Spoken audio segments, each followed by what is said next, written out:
Starting with that breaking news from Fort Mill, Silfab Solar is responding tonight after the second incident at the facility just this week. I'm Colin Mayfield. And I'm Vanessa Rufus. We're learning within the last 30 minutes this leak is forcing Flint Hill Elementary to close again tomorrow. You'll remember the school was closed today. You're looking now at a map that's showing just how close the school is to the plant. And we know parents have been sharing their concerns. Today's incident, though, is only intensifying those issues. In a new statement we just got tonight, Silfab Solar says it voluntarily paused operations for today. The company added there is no health risk to employees, the community, or the environment. Now, this does come just hours after the South Carolina Department of Environmental Services ordered a total stop at the plant. They're also requiring Silfab to confirm there are no other leaks and bring in a chemical engineering expert to assess that system. Just hours ago, the Fort Mill District, they held a press conference on WCNC Plus. Actually, we brought that to you live, and they addressed this incident right here. Tonight, they are demanding more action, complete and immediate shutdown of Silfab. WCNC Charlotte's Anna King is in Fort Mill speaking with parents whose children they say were caught in the middle of this today. Yeah, parents told me this morning was confusing and frustrating. While officials say the leak was contained and there's no threat to the public, parents say a second leak in 1 week just adds to their concerns. This morning was pretty chaotic.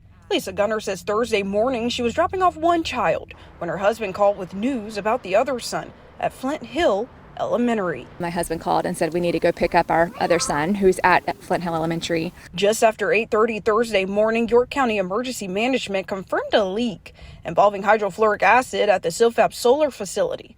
Officials say the leak was contained within a secondary safety system and posed no threat to the public. But because the facility sits less than a mile from Flint Hill Elementary, the Fort Mill School District closed the school out of caution.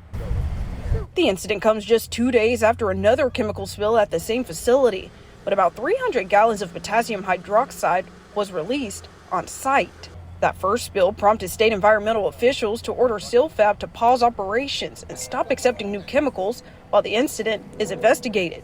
During a press conference Thursday, Fort Mill superintendent had a strong demand. The district is calling for a complete and immediate shutdown of the Silfab Solar facility. A sentiment parents are echoing. The only way it'll be the last one is if they're no longer here.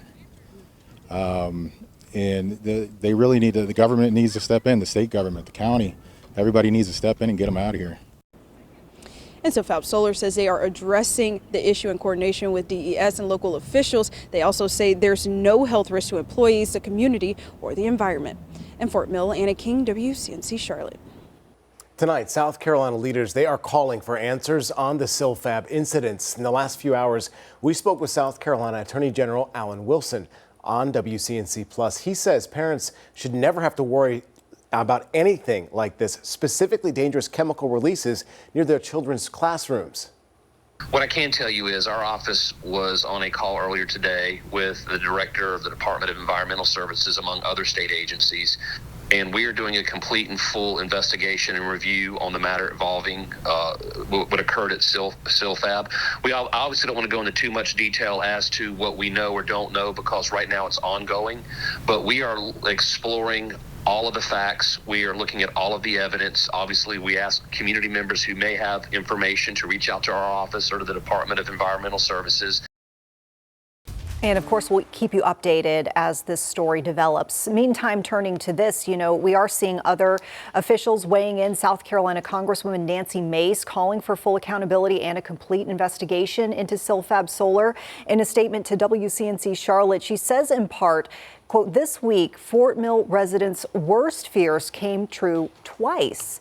She added a child should never have to worry about what is leaking from the plant next to their school.